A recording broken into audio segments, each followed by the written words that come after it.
Hey everybody, this is Richie from the Metal Cell podcast. I want to give a shout out first of all to our main sponsor, Rising Suns, the award-winning brewery in Cork.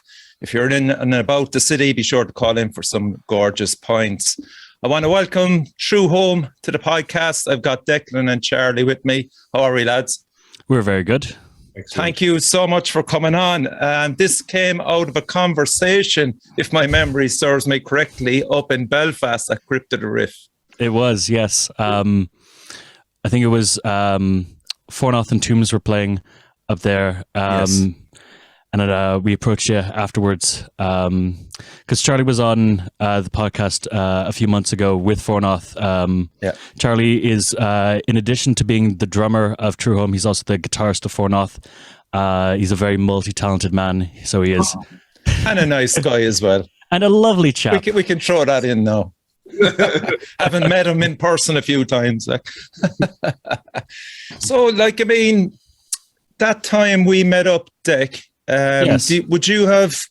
Are you an avid metal fan? You go to many gigs, like up to Belfast was, I know it wasn't as half the journey that I had to persevere with, but yeah, I mean, so I've been into metal since I was like 13, 14, kind of started as we all did with like the likes of Metallica and Slayer and very much in the thrash scene. And then when I was about, I want to say like 16 or 17, I discovered the band Sleep, and then got Charlie onto them.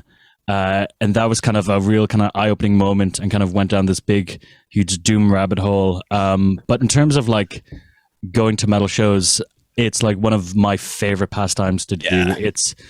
There's this kind of adrenaline to it of, being in a big crowd and just whether or not it's like a moshing show or just everyone just standing and doing their own thing. There's something about being in front of a wall of amplifiers and a pounding drummer just shaking a room that is just unmatched by any other activity that you can do. So I try to go to as many metal shows as I can. There's a few coming up this year that I'm very excited about,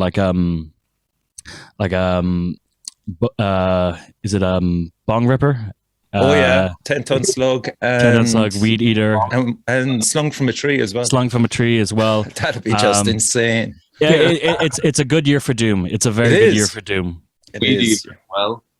Exactly. Yeah, and so for anybody that doesn't know True Home, I suppose, is it psychedelic metal?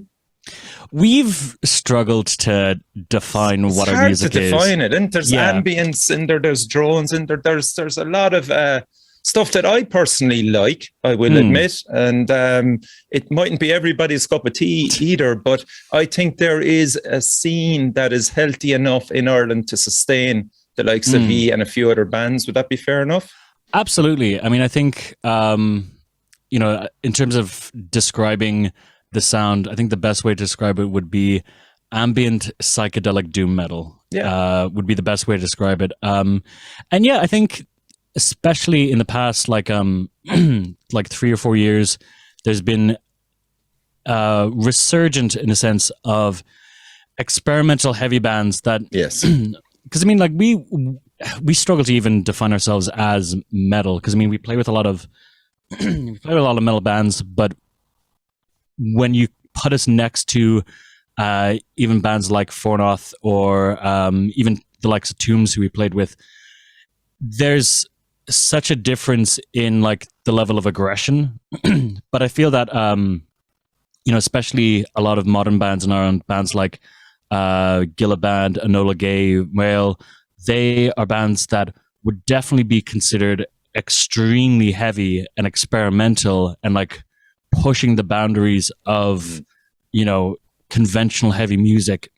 But none of those bands would ever be considered metal. And I think it's what I love about the Irish scene at the moment is that it's becoming more inclusive of experimental bands and bands that don't just, tune down to C and go dung dung dung dung da da da da da for a half hour set. I personally think that the scene in general is moving more towards an atmospheric element of it in all aspects of heavy music, be it kind of your more psychedelic doom or your ambient black metal. I think the scene in general is going more in that direction as opposed to just pure like riff focus the whole way through, which I think overall is a very good thing, because I'd be extremely influenced by ambient music, the likes of Brian Eno, as well as the kind of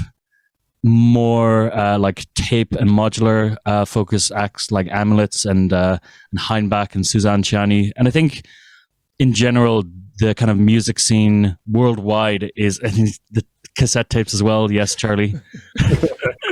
There is one cassette tape. But I mean, like the metal scene has always championed diverse bands. Absolutely. I've always had them on the show, and long may that continue. I'm open-minded enough to welcome any type of music into this show. 100%. And like that's one of the things. And country and western, they can go fuck themselves. Sure. I think one night we were playing in Fibber's downstairs. The night that Garth Brooks was playing in Dublin, and that was supposed to be a headline show, wasn't it? Sorry. That was supposed to be our headline show. I don't think so. I think that was when we were playing for Snowblind. Oh yeah. But no, the Garth Brooks show, just trying to navigate city centre. Oh, that would be hell. With hundreds and thousands of cowboy hats and people just getting completely lost, and it was a right nightmare. That night made us really hate country and western fans. The country was just transformed into these fucking hat-wearing cowboys from everywhere. Oh, Jesus, descending into Dublin, nightmarish. They're buying hats on like the top of O'Connell Street off these like vendors on the street, and they're all fluffy and weird. Pink cowboy hats, just.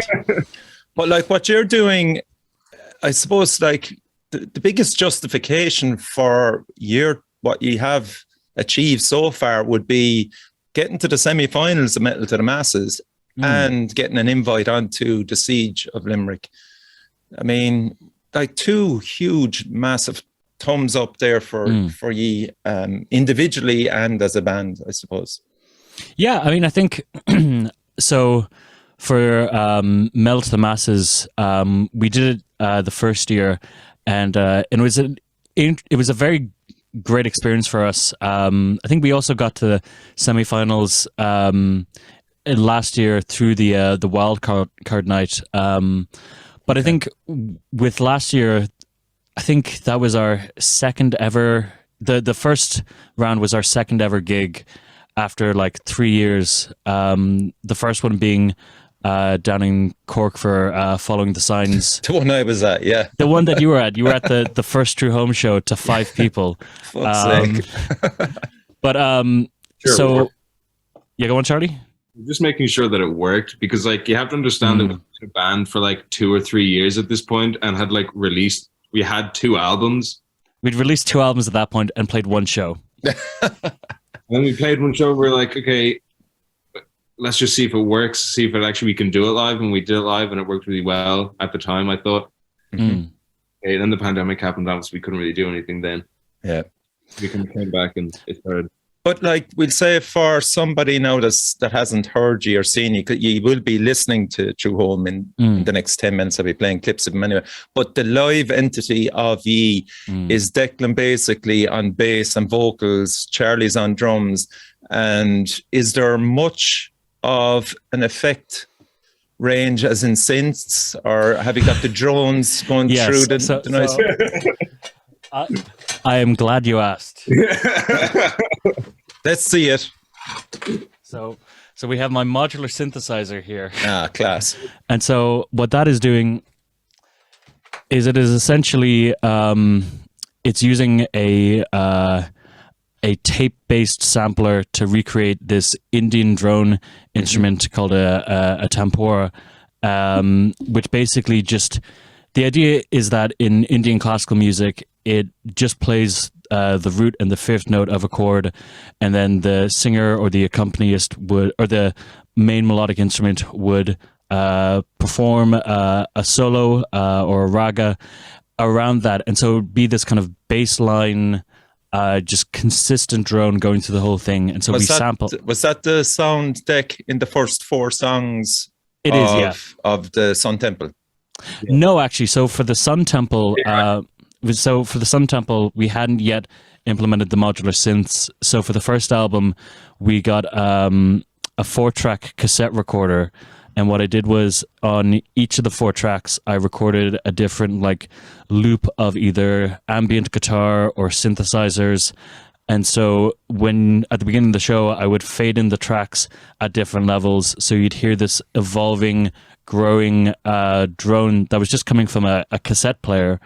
And so in terms of like the setup on stage, it's very much a case of, you know, half the time we're just trying to get the drone zone, as it were, which is the collection between the modular synthesizer and the tape machine, to kind of get them in tune, get them all set up, getting to the PA, sounding all well. And we have that sound going from the second that we start the show, we fade it in, and then it only turns off when we have finished the last song, and everything fades down, the lights go down. So through the entire show, there's no point where the stage is silent. It's a complete wash of sound. And that's something that we wanted like straight from the beginning. Yeah. I think we had one writing session without it at the very beginning.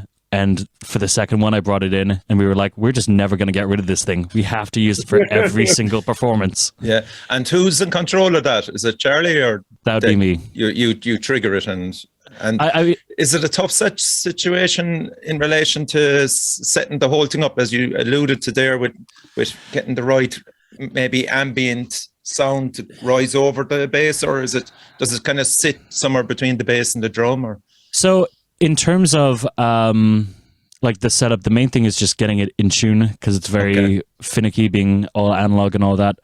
But in terms of the position that it is in the mix, it works out really well, because the drone itself is a very high-pitched drone. Not high-pitched, but it's occupying the areas of the mix that, say, the guitar would typically fill in a band. So because we're primarily just drums and bass, it means that the bass is kind of occupying this low-end energy, and then when we kick into the distortion, that fills in the upper harmonics. But the drone, as it were, fills in those spaces for the quieter part of the songs, the verses where it is more ambient, and then the distorted guitar amps end up masking that in a sense. So all the engineer has to do is get it up at a level that he's comfortable with when it's at a quiet volume, and then when we go to a loud section or a heavy section, Charlie will hit a lot harder, and then I'm going to be pushing amps a lot harder, and then naturally that makes the drone harder to hear. So it's kind of this natural dynamic mixing of just us playing louder or quieter in the mix. Oh, okay, cool. That's cool. Charlie, you're going to be doing double duties for Siege with Fornat and True Home. We're going to see how that goes. No, unless you didn't pick it up, Declan was saying that Charlie does a mixture of lead and rhythm with Fornat and drums. It's not more of a rhythm guitar, lead guitar. It's more of a guitar 1, guitar 2 situation. You know? Yeah. Okay, that's fair enough. So, like, how did you get into the drums, Charlie? Or what came first, like? Drums is the first instrument I ever learned. Like, I was playing drums since 8. I only picked up the guitar when I was like 15. But my 2 brothers are like, they're both musicians. They both play guitar. But I remember my brother Nick showing me how to play drums. I was like, oh, this is really cool. It's really loud. It's really loud.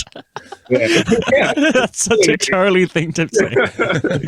Oh, it's cool. It's loud. I want to play loud. We have on one works. But yeah, when I went to a secondary school that like had a big emphasis on music, they had a really good drum teacher, Eddie. Shout out to Eddie. That was Eddie, yeah. And Mr. Kyo as well. Okay, cool. Yeah, it was a huge emphasis on music in that school, and because of that, I kind of progressed my drumming skills. That's how I actually met Declan. Declan went to the same school as me. He was the year above me, but like I knew Declan was like the metalhead of the school. And when I started getting into metal, I was like, okay, I gotta be friends with this guy, and we gotta like start a band, because I knew he played bass and there was this other guy that played guitar. So I kind of Baram, gotta shout out Baram. Shout out Baram. And actually, it's funny because True Home started off because myself, Charlie, and this guy Baram, who, by the way, phenomenal blues guitarist, just absolutely top-notch guy. And we were playing in this 3-piece. I guess you would describe it as a garage blues metal kind of type thing.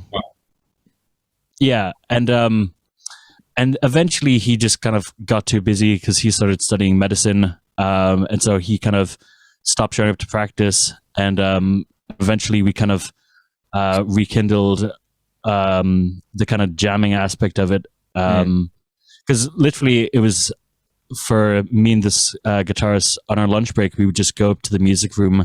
I'd get a bass, he'd get a guitar, and we'd just jam for half an hour and just do that over lunch. And one day Charlie walked in and was like, "Do you guys want a drummer?" And we were like, "Yes, please." It was terrifying going into that room. Guys, you want a drummer? Oh, guys. So when did you actually start creating demos? As True Home. Yeah, as True Home. So that was we had this incident, totally basically, because like when this was like 2018, I think. We'll be playing together in our old band with Baram.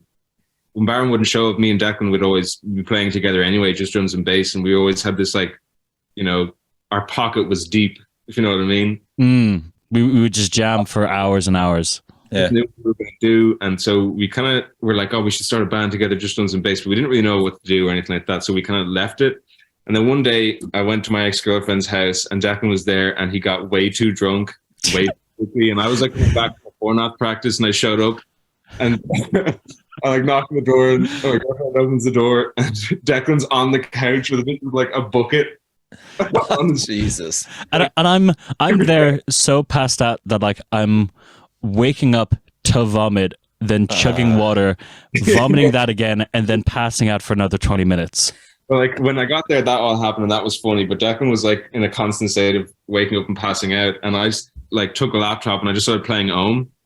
Band Ohm is like the bass player from Sleep, and the drummer Sleep. That's Sleep. right. Yeah, it's like this jam-based, also ambient kind of meditative rhythm stuff, and it's really good. And I was just basically played their whole discography. You played the entire discography. It's like 5 hours. Yeah, trying to cure you. Like kind of waking up when curing my soul, cleansing. Yeah, that's it. Like waking up, I was like, "Oh, that's really good." And then when I finished the discography, we kind of looked at each other and we were like, "We got to do something like this. We got to do this, man. We got to do this. It has to be like this, not exactly like this, but we'll make it our own." And then so that was, I think that must have been early 2019. Yeah, it was that event. Yeah. Cause I just come back from a 3-week trip from India, in which I spent, one of you had to be. And I was guessing Declan, but anyway, you beat me to the punch, but right. Yeah. No, I know it's an obvious joke, but yeah, I did legit, go backpacking across India. Yeah. And I did find a man who cleansed my chakras with a Tibetan singing bowl, which did actually happen. So I like spent that entire trip listening to Ohm, and that was late 2018. Mm-hmm. And so we got together in kind of early to mid 2019, and we just sat in a room with a little portable recorder and just jammed for like 4 or 5 hours. And in that time we wrote like 80% of the first album and the entire second album in that one sitting. Wow. Okay. And then the other tracks on that first album that we didn't write on that first day of jamming, we wrote and recorded at the same time in the studio, live to tape. Wow. And it was is that your background experience. anyway, Tech? Sound engineering, is it? Yeah, so I did a course in music production, which I got a lot out of. It was a very good experience. And that's why he sounds so sexy tonight. That's why I have the nice radio voice, yeah. Yes, those velvety tones, yeah, showing us all up. Anyway, go on. So I kind of got used to recording a bunch of different bands, including the likes of Fornoth, on an EP that literally nobody involved is happy with anymore. But that's the one we don't talk about. That's the one we don't talk about. But and then I went on to record Charlie's solo black metal album, as well as John from Fornoth, his solo ambient doom project as well, and a bunch of different bands. And I kind of said to myself, because I did a very brief module about live sound, and thought to myself, all right, this seems pretty cool, might look into this. And then I got a call one summer to be like, hey, we need an engineer to work at Electric Picnic. Is anyone available? And I was just the first person to answer the call. So went down and just worked as an audio engineer at Electric Picnic as like my first ever like proper gig. Wow. As an audio engineer. I was like, this is amazing. This is fantastic. Okay, as soon as I'm finished this music production degree, I'm going to go out and I'm going to try to be a live audio engineer. And I graduated in April of 2020 when live gigs weren't really a thing anymore. So I took some time off. I studied music business as well. And then I kind of, as soon as COVID was lifting, I started this course that I'm finishing in a few months' time, specifically in audio, live audio, lighting, and visuals and stage design. And that's very much the kind of... Yeah, that's the path you've chosen now, really? Full-time musician, sound, working, engineering. Absolutely. Brilliant. Like I have done some awful jobs, stacking shelves overnight in Dunn stores and the likes. Yeah. And I... had a moment where I said to myself, I literally don't want to do anything that does not involve music. And I don't care if that's, being on stage or being behind a production desk or being on a live crew. Now, obviously, I would like it if I could make comfortable living from true home, but it doesn't exactly pay the rent. So the kind of game plan is to, live comfortably from doing live audio and live lighting, and then also use those connections to help aid True Home in whatever way it can. Yeah. So when you released the debut album, The Sun Temple, in 2020, who did the engineering, mixing, mastering? So I produced that record, and then I mixed and mastered it. Okay. And then I had a friend of mine who basically sat in and hit the record button, because for that album, it was very much a case of we took a solid hour just setting up the drums, setting up the bass, setting everything up. And then once we were all ready, we hit record, and then we just played the album from front to back in one take. And then at the end, we were like, cool, now we just got to, cut up it into different songs and then mix and master it, and off we go. Yeah. And the title True Home, then, that came from the first song. So the title True Home, it is a quote from a man. The sound of the bell is the voice of the Buddha from within, calling you back to your true home. You go home to yourself with every breath you breathe in. I listen when you breathe out. You say, this is wonderful. This wonderful sound brings me back to my true home. This actually is the funny one, because it kind of came... cool. I like it. So that is a quote from a man named Thich Nhat Hanh. And Thich Nhat Hanh was this Buddhist monk from Vietnam who had to flee the Vietnam War when he was very young, and he basically would be considered the modern kind of figurehead for mindfulness and kind of modern meditation.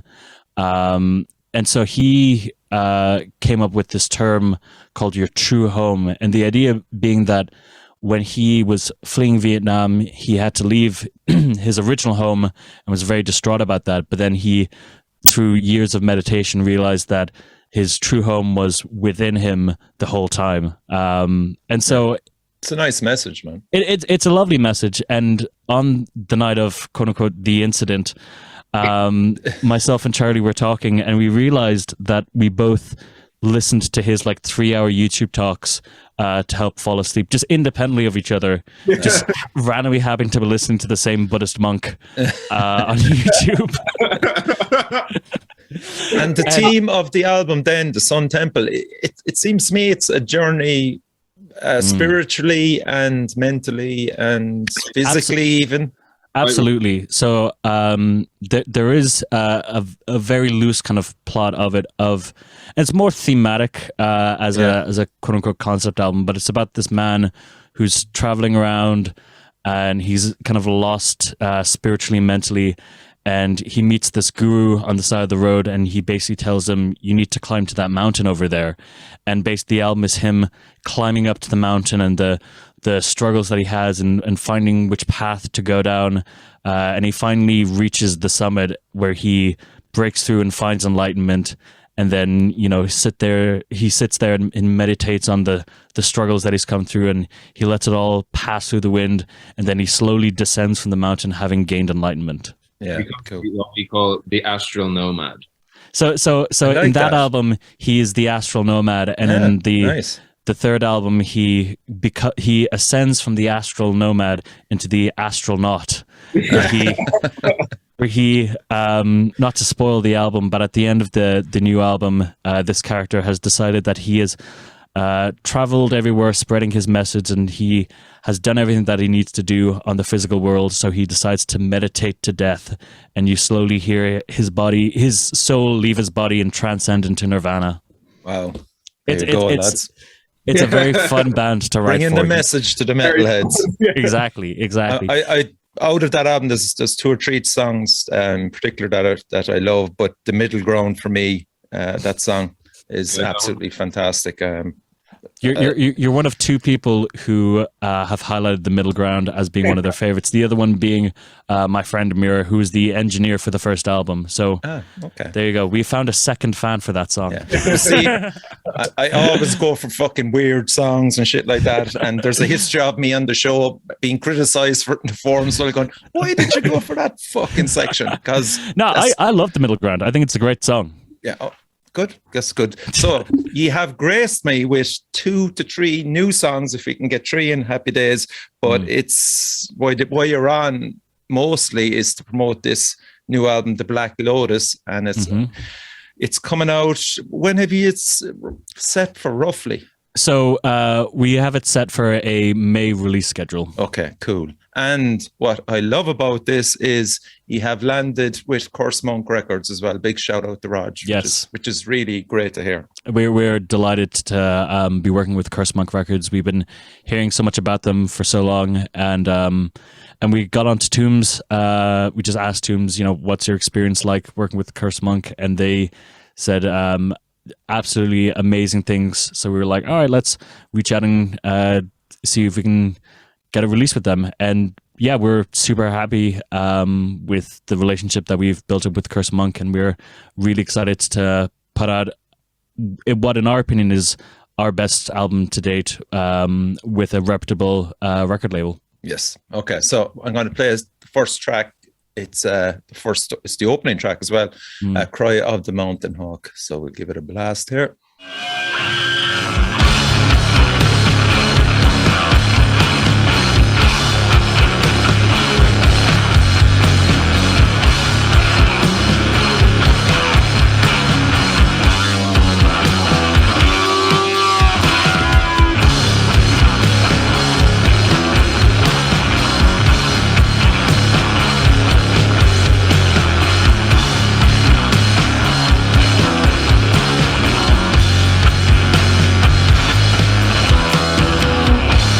the peak of the mountain top, triumphantly ascend,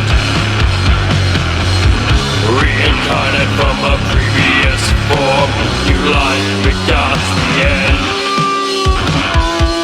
Soaring over the physical realm in search of foreign lands, above the forest, over the waters and across the dunes of sand. In search of knowledge they proceed, with and so much speed. Yeah, again, like it's always difficult to pick out a 1 minute clip of it, but that gives people the vibe of it. Great opening track. Is that going to be a single? That is. We're going to be recording a music video for it in about 2 weeks' time. Yes. Okay. It's one of those songs where I think we jammed it out in rehearsal and kind of with like a drum machine to it, and I was like, yeah, lose the drum machine, but the is like class. Yeah. So I think with this one, because the way that we write 90% of our music is we'll go and do a rehearsal for a gig, and as soon as we get everything set up, we just start jamming and just make shit up, and usually I try to record it, and so I was just listening through old demos, and I found in the middle of like a 20-minute jam, I just found that bam bam bam bam bam bam bam bam bam bam. I found that riff, and I was like, that's just a song right there. Yeah. And then like the chorus as well is something that we've been like, it's a riff that we've been jamming on kind of in live jams for about a year now, and just kind of throwing it in now and then. But we felt that it kind of worked well as like a chorus riff, and so we literally just took a riff from a jam and then a riff that we've been jamming for years and just put them together, and we were like, that it's just a fucking powerful song. And it's not really, we're not really kind of band to go for like quote unquote lead singles. Like most of our tracks are usually like your 8 to 9 minutes long, kind of very abstract. They work better live as opposed to like for a single format. But this was one where we were like, do you know what? If it works as a single, let's just make it a single. Yeah, I think. Sorry, Charlie, go on. Kind of says it all. It sets up the rest of the album. Yeah, 100%. But you're going to be pulling in people that like. I just love. There's a vibe of the Sword off that, and they're one of my favorite bands out there. But you're going to be pulling in fans of Sleep, Conan, 100%. Elder, Yob, they're all out there, man. So you'd hope that it would get to them, and it'll be shared through a few different Spotify playlists and YouTube channels. There's like YouTubers out there that are really big time into their doom and stoner vibes. So hopefully it'll get to them as well.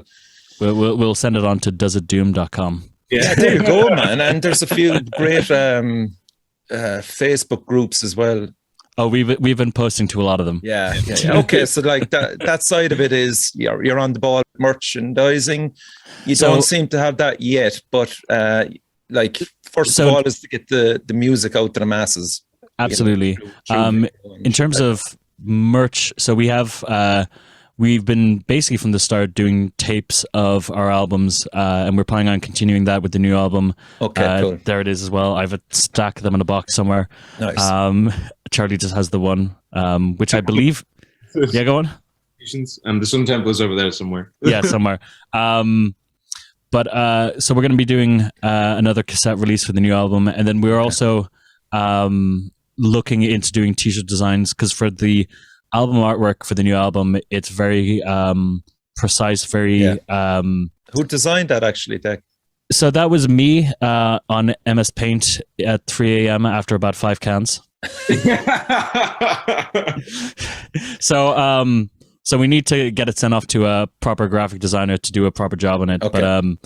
But the idea being that once we have that kind of down and set up, we're going to make t-shirts of that. And one of the ideas that we have is to have one variation, which is a black t-shirt and the kind of the white logo as it appears on the album, and then do a variation as like a white t-shirt but with black text, and then we're going to take those white t-shirts and tie-dye them, and then that's going to basically be like for the two different types of True Home fans. There's the Doom fans, and then the kind of the psychedelic ambient kind of fans. So the idea being that if you're more into the psychedelic aspect of True Home, you can get the trippy hippie t-shirt. But if you like the more Doom side, you can get your standard metal format kind of black t-shirt. And the title Black Lotus?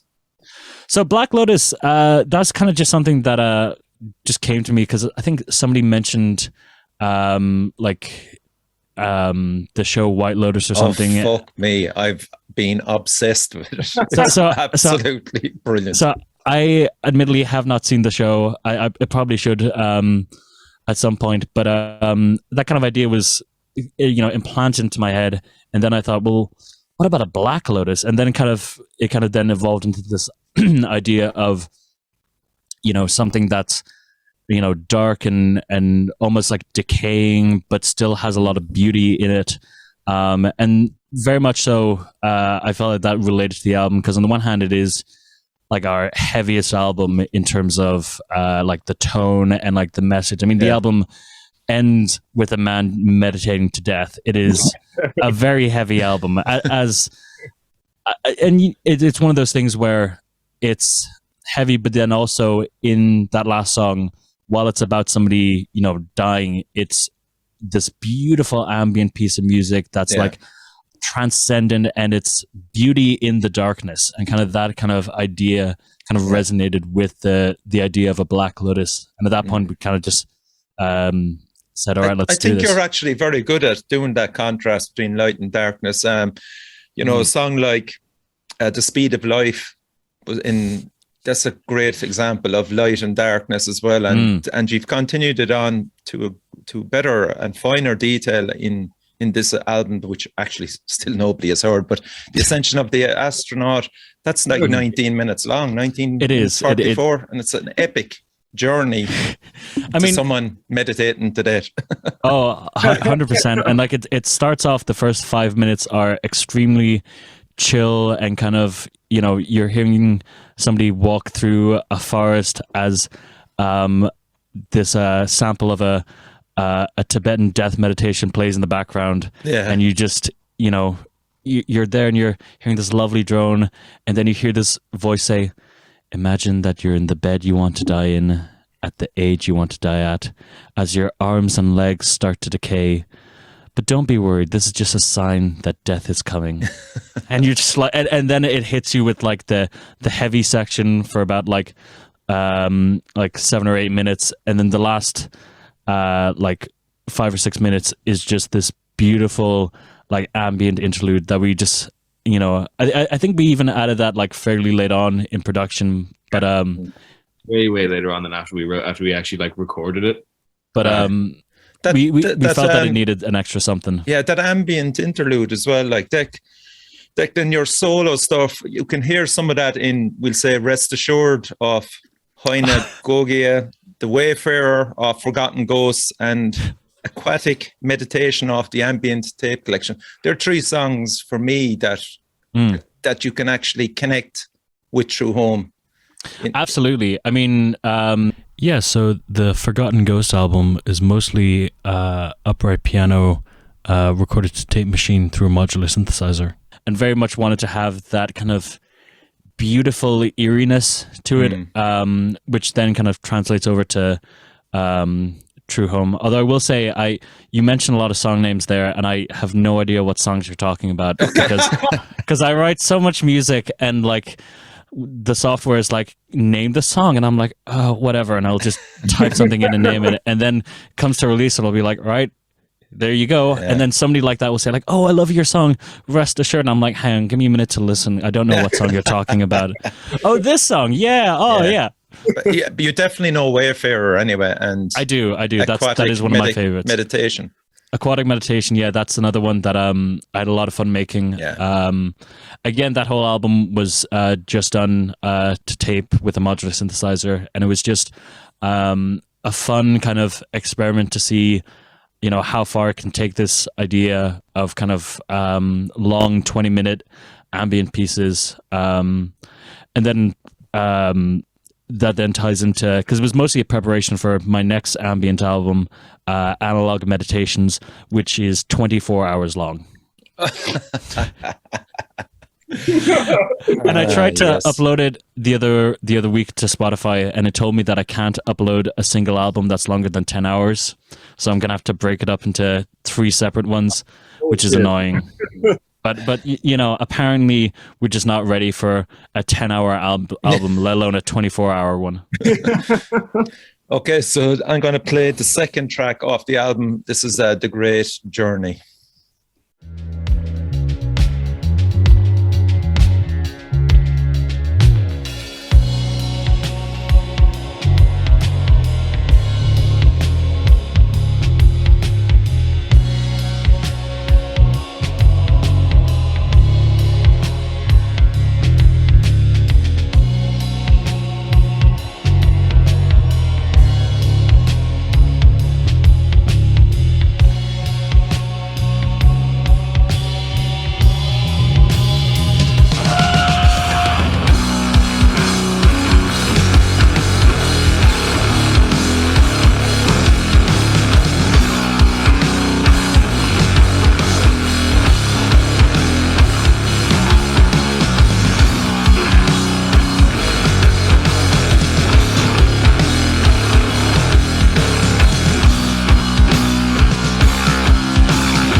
have you the benefit of a click track in any of these songs?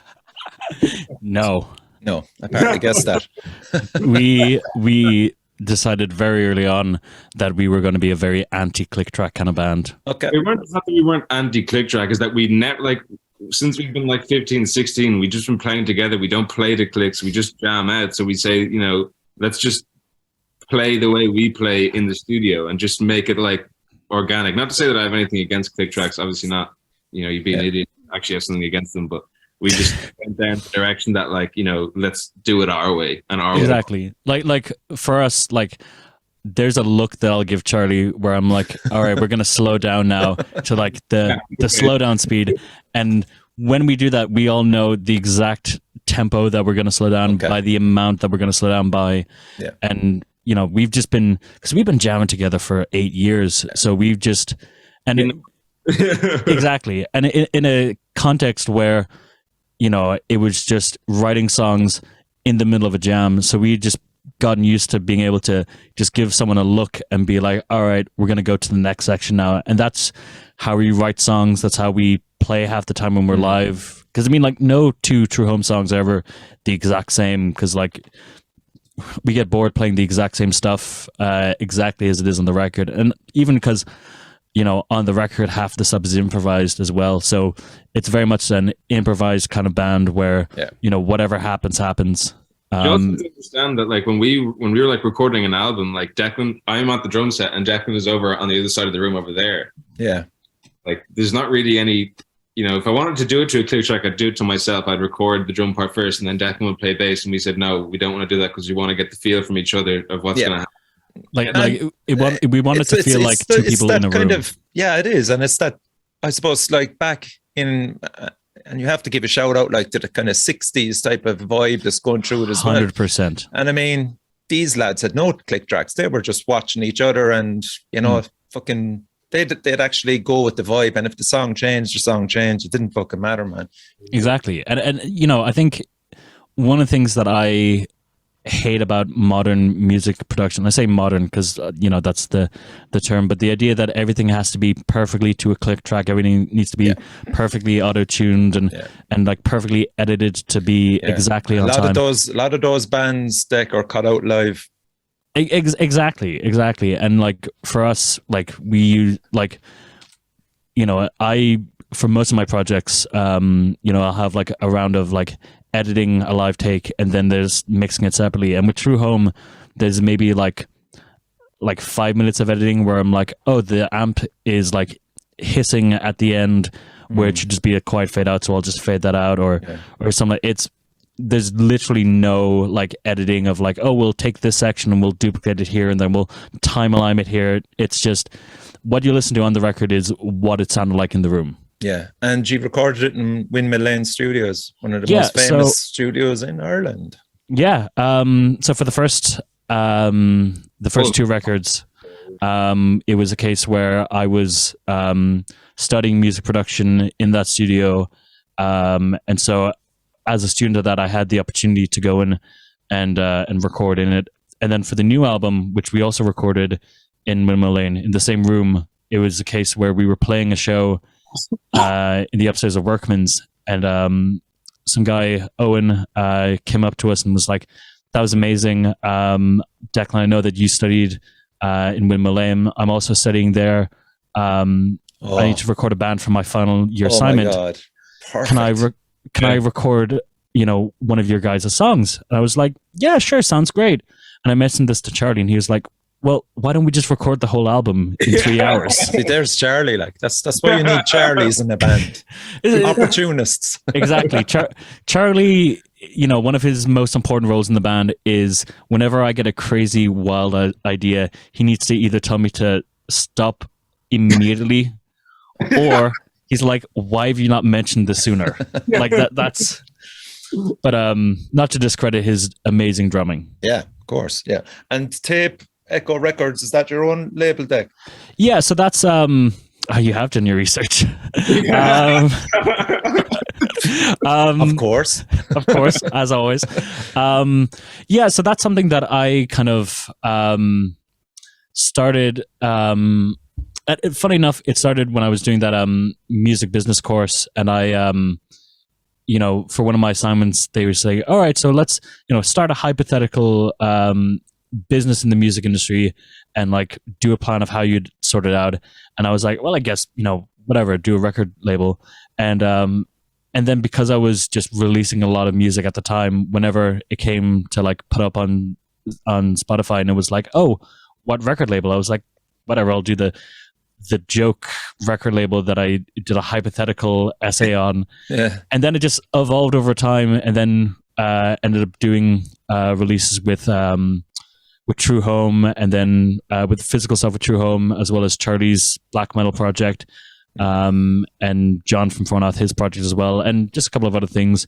So it's essentially just a place for, myself and my friends, whenever we record something that we just want to get out there in the world, we'll put it out under Tape Echo Records.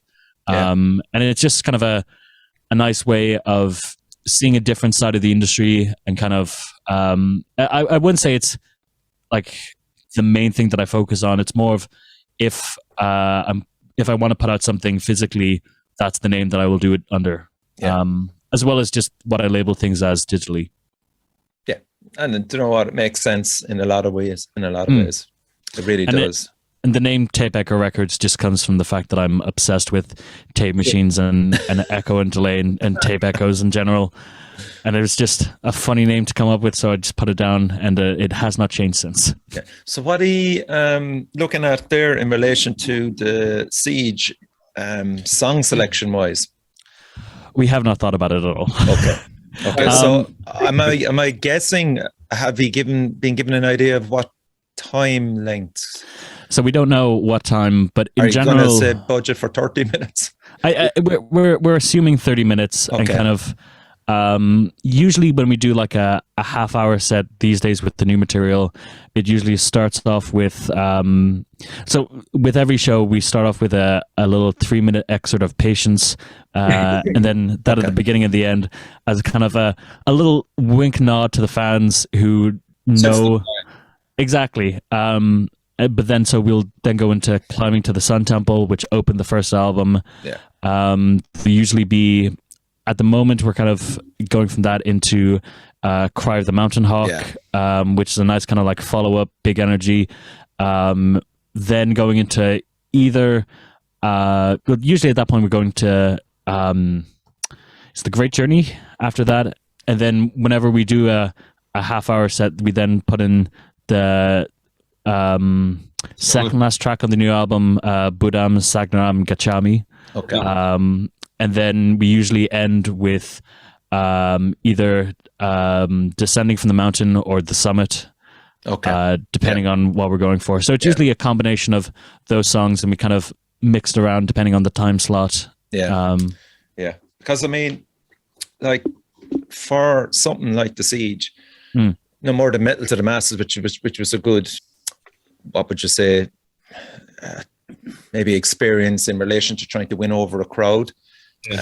I've seen bands hit The Siege and not play their fucking strongest songs, and then suddenly half the crowd are fucking off to the next band.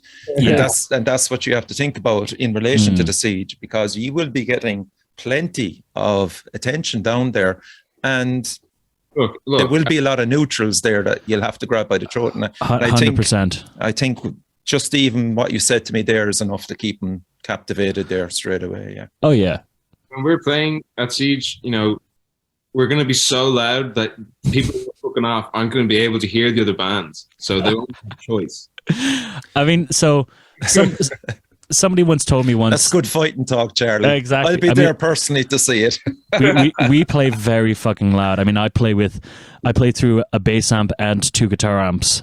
Okay. So, are you, sorry, Dick, I meant to ask as well, are you using the Thunderbird the whole time? So the Thunderbird, we use that on the new album.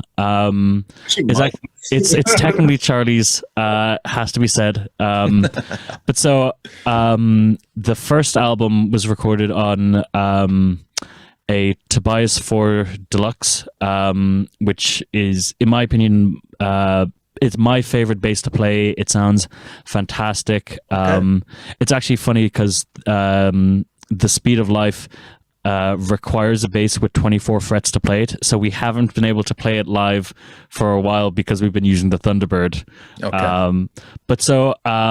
It was having some technical issues, like the signal kept cutting out. So at one point I just said to Charlie, look, I'll just use your bass for a gig or two while I'm trying to get it fixed. And then it was a case where I took it to a shop to get it repaired. I won't name names. I won't name and shame.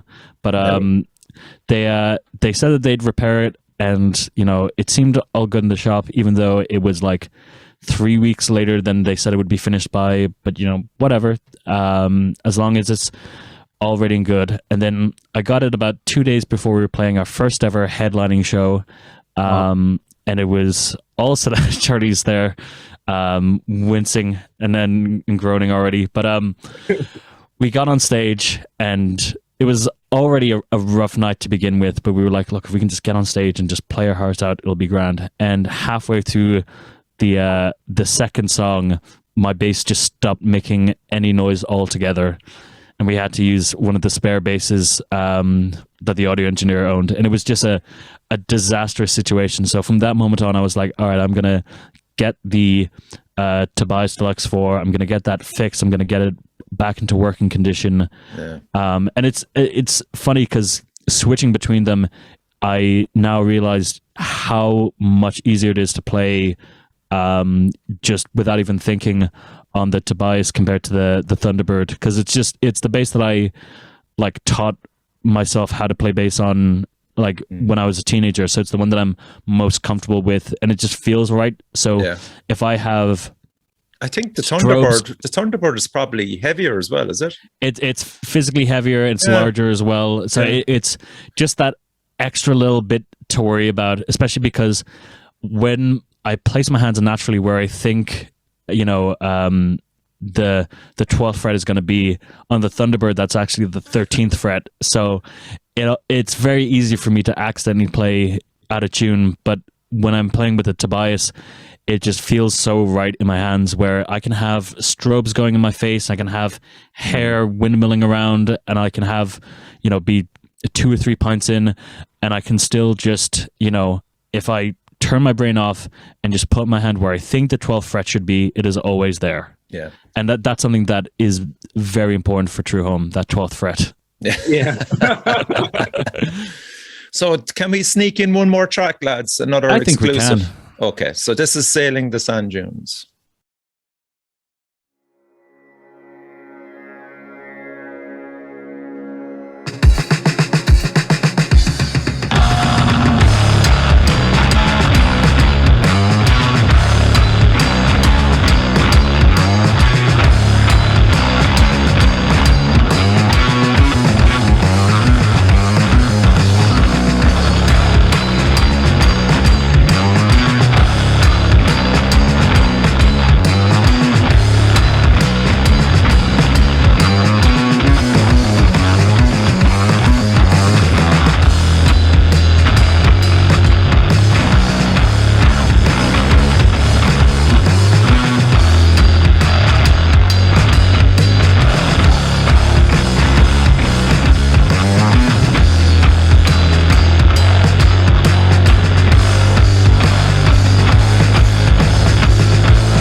That's a fun one. That was actually the first True Home song ever written. This was back when we were in that 3-piece.